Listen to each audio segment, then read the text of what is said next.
Hi, my name is Keith Cooper of Northlight Images, and this is just a short note about ongoing use of an Epson ET-8550. Likely, I believe, applies to the 8500 as well, and possibly a few other ink tank printers as well from Epson. It's about setting the ink levels. The important thing to remember is that the ink tanks here that you can see at the front, and you can use a small light to check the levels of it if you can't read them properly.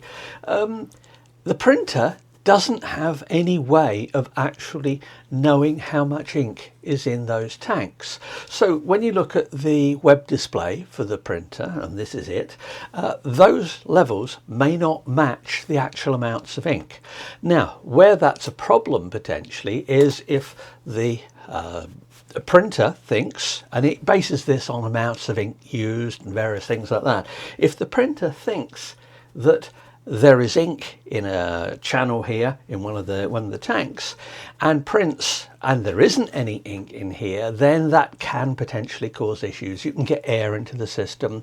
Won't probably cause any damage, but it may mean you need to do a few cleanings and the likes of that. But this is the other way round in a way, in that looking at the indicators here, I see that the cyan ink is marked as almost empty.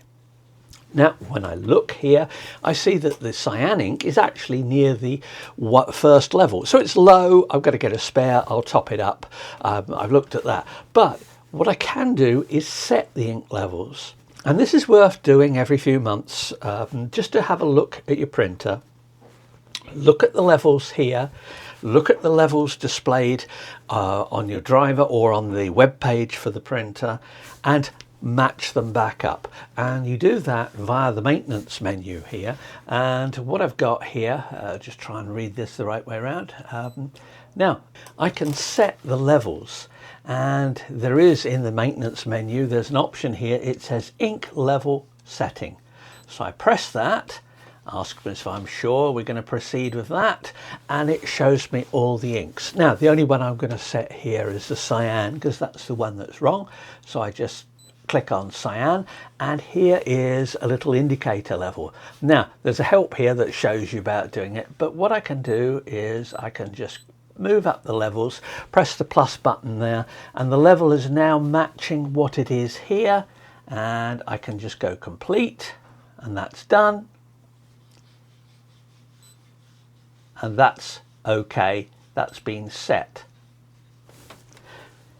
Now I'll refresh this and see what happens. I've refreshed the page, and you can now see that the cyan ink says there's still some left. It isn't flashing up a warning. As I say, you don't need to do this often. Don't worry about getting it absolutely precise. But the real thing to do is to make sure that the actual ink levels are not a lot below here. You can top it off. You don't need to top inks. You don't need to fill an ink cart. You don't need to fill a tank here. You can set intermediate levels. If you do a full fill, there's a different option for that, for saying I've topped off the ink on that one. Don't keep filling the inks up. Let them go down and then top it up. It helps keep fresh ink in the printer, because these printers don't use much ink, and it could take months and months and months. This cyan is actually the original ink that came with the printer. So that was at the end of 2024. I've done a fair bit of printing on this, but it's only now getting low. So I will be topping it off.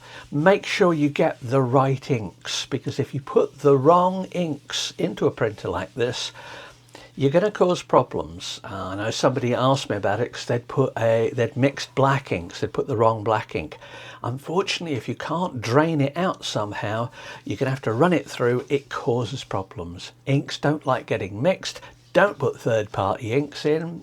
They're cheap enough as it is. How cheap do you really want to be?